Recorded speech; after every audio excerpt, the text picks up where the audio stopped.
اعوذ باللہ من الشیطان الرجیم، بسم اللہ الرحمن الرحیم۔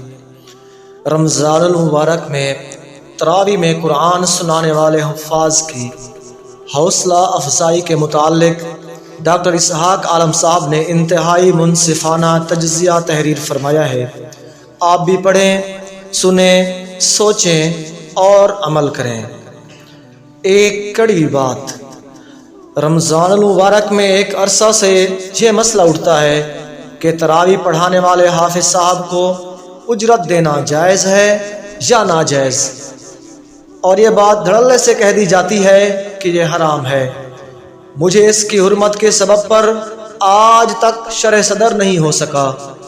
بہت آسان سی بات ہے، اگر 5 وقت کی نماز پڑھانے والا امام تنخواہ لے سکتا ہے تو تراویح پڑھانے والا حافظ قرآن کیوں نہیں لے سکتا؟ آپ کو اجرت کے لفظ سے اختلاف ہے تو اس کی جگہ مشاہرہ کا لفظ استعمال کر لیجئے، کیونکہ یہ حقیقت ہے کہ نماز اور قرآن کی کوئی اجرت ہو ہی نہیں سکتی۔ اور اگر آپ کہتے ہیں کہ امام نماز کا معاوضہ نہیں بلکہ وقت دینے کا معاوضہ لیتا ہے، تو امام کی 5 نمازوں میں صرف ہونے والے منٹوں کو یکجا کر لیجئے، تقریباً پون گھنٹہ لگتا ہے، لیکن حافظ قرآن کی تراویح میں 1 سے 2 گھنٹے لگتے ہیں۔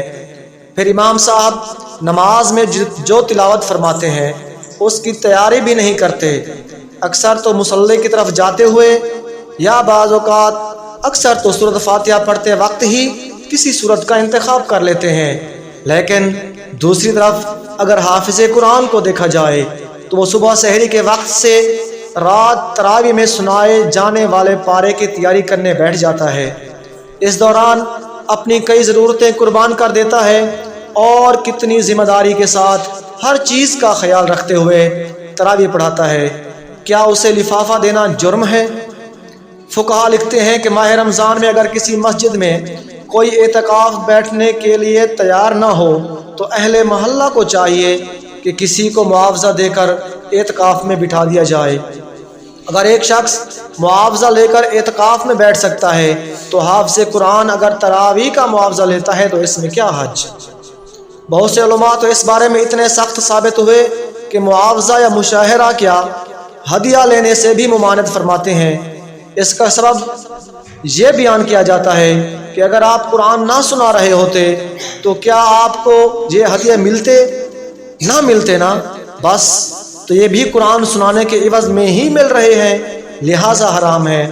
مجھے حیرت ہے کہ اتنی بڑی بات بغیر سوچے سمجھے کیسے کر دی جاتی ہے، اور کتنے دکھ کی بات ہے کہ اگر اس تراویح کے دوران حافظ قرآن کا گلا خراب ہو جائے تو اس کا علاج بھی وہ اپنی جیب سے کرا رہا ہوتا ہے، اگر آنے جانے کا پیٹرول لگ رہا ہے تو اس کا بوجھ بھی وہ خود اٹھا رہا ہوتا ہے۔